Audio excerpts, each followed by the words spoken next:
Ευχαριστώ κύριε Πρόεδρε και επίσης ευχαριστώ για τα καλά σας λόγια και τη συλληπιτήρια. Πράγματι, η σημερινή πρόσκληση και η πρωτοβουλία που πήρατε είναι ιδιαίτερα επενετή. Το πρόβλημα του νοσοκομείου Ναυπλίου είναι χρονίζον και γνωστό. Συνεπώς, όπως είπε και ο Δήμαρχος, πρέπει όλοι μας να ενώσουμε τις δυνάμεις μας για να μπορέσουμε να αποτρέψουμε οποιαδήποτε υποβάθμιση του. Θέλω σαν μια γενική τοποθέτηση να πω ότι γνωρίζουμε όλοι ότι η κατάσταση της χώρας δεν είναι μια κανονική κατάσταση, που θα μπορούσε να είναι τα οργανογράμματα πλήρη, να έχουμε καλυμμένες στις δημόσιες υπηρεσίες κατά 100%, να μας περισσεύουν ενδεχομένως υπάλληλοι, να βλέπουμε τα παλιά φαινόμενα γραφεία να είναι γεμάτα και οι υπάλληλοι να μην ξέρουν πού να κάθονται, αλλά κυρίως να νοσούν τομείς όπως η υγεία, η παιδεία και άλλοι που πρέπει να έχουν πρωτεύοντα χαρακτήρα για την ανάπτυξη, την προκοπή και την επιβίωση του κόσμου.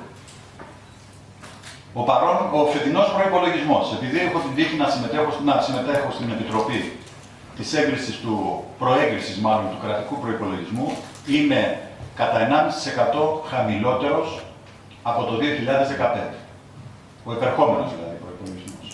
Παρ' όλα αυτά, μετά και από, να το πω, ευαισθησία δεν είναι απαραίτητο, γιατί νομίζω ισχύει για όλους, και του Πρωθυπουργού, ο οποίος έδωσε κατεύθυνση τουλάχιστον στον τομέα της ασφάλισης, περίθαλψης και κοινωνικής προστασίας, να ληφθούν οι μεγαλύτερες δυνατές προσπάθειες ώστε να έχουν μια απάβληση του φαινομένου. Δηλαδή του φαινομένου σταδιακώς να φθήνει η σωστή και ακέραια παροχή νοσηλευτικών και λοιπόν υπηρεσιών στους πολίτες.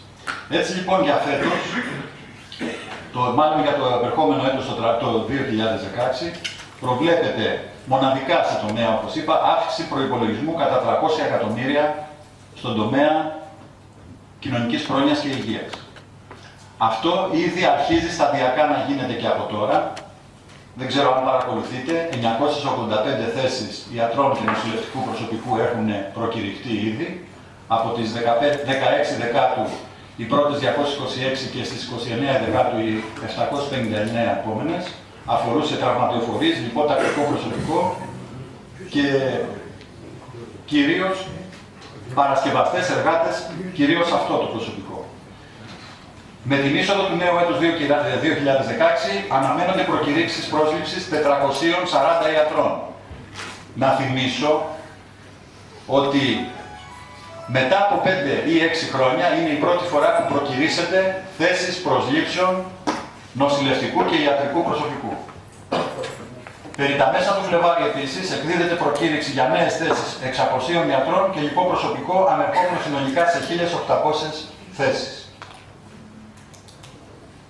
Ενισχύεται το ΕΚΑΒ με 100 άτομα. Τέλος δε, επειδή και από τον προϋπολογισμό που είναι ιδιαίτερα στενός δεν υπάρχει περίπτωση για παραπάνω προσλήψεις, μέσω του ΚΕΛΠΝΟ μηχανεύονται και εμέσους τρόπους για να υπερβούμε τον αριθμό των προσλήψεων. Αναμένονται προσλήψεις 400 νοσηλευτών και 100 ιατρών. Οι ιατροί κυρίως αναφέρονται στον τομέα των νεογνών, ΜΕΘ, μονάδες εντατικής θεραπείας και για πρωτοβάθμιες δεδομές ανά την Ελλάδα. Με αυτό που θέλω να πω, δεν λέω ότι θα καλυφθούμε πλήρως. Τα κενά θα υπάρχουν πάντα. Οι φιλότιμες προσπάθειες και η γνωστή προθυμία προσφοράς τόσο από το νοσηλευτικό προσωπικό όσο και από τους αξιότατους γιατρούς που έχουμε και στελεχώνουν τα νοσηλευτικά μας ιδρύματα είναι για μένα δεδομένη. Δεν φτάνει αυτό, όπως βλέπετε προσπαθούμε να εξαντλήσουμε τη δυνατότητα και το μεταφέρω αυτό σαν κυβερνητικός βουλευτής για να μπορέσουμε να πετύχουμε την καλύτερη, όπως είπα, προσφορά παροχής υπηρεσίας νοσηλείας σε όλο τον κόσμο. Τέλος, αξίζει να πω ότι εγώ χαιρετίζω την παρουσία τη σημερινή του κόσμου. Ξέρετε, είμαι από την ίδια πλευρά. Δεν υπάρχει περίπτωση. Και αυτό όχι επειδή τυχαίνει να είμαι δημοτικός σύμβουλος Ναυπλίου επί κάποιες θητείες και να έχω θητεύσει στο Δήμο αυτό. Ξέρω την αξία και αναγνωρίζω την αξία, την ύπαρξη της οντότητας και τη βελτίωση του νοσοκομείου Ναυπλίου για όλους τους λόγους που όλοι τους ξέρουμε, τους έχουμε πει κατ' επανάληψη σε αυτό το Δημοτικό Συμβούλιο. νοσοκομείο Γεώργιος Γεννηματάς έγινε συγκέντρωση για τα χρόνια προβλήματα. Η Κερκυραίοι ξεσηκώθηκαν και κάνανε συγκέντρωση επειδή επίσης είχαν λήψεις με 700 άτομα μπροστά από το νοσοκομείο της Κέρκυρας. Αυτά τα πράγματα μας δηλούν ότι δεν θα πάμε πάντα δια της αναθέσεως.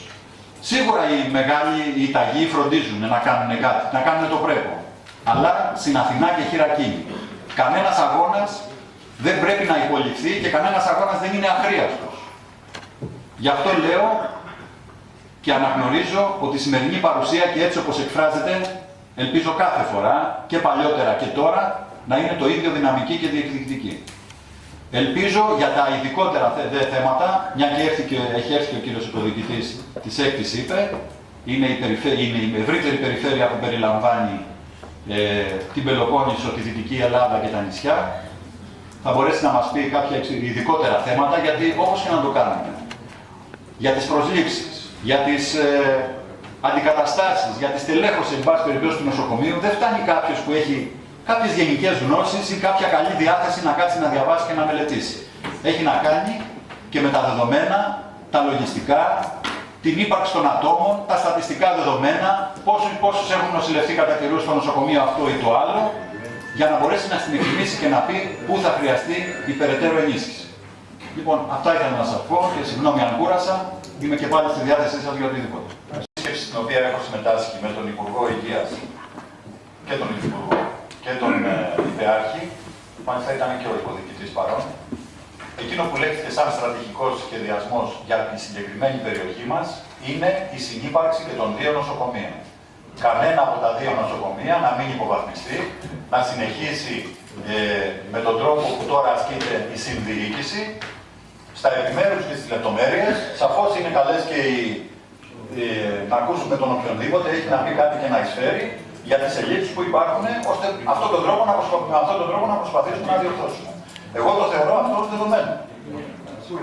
Ευχαριστούμε κύριε Γιώργο.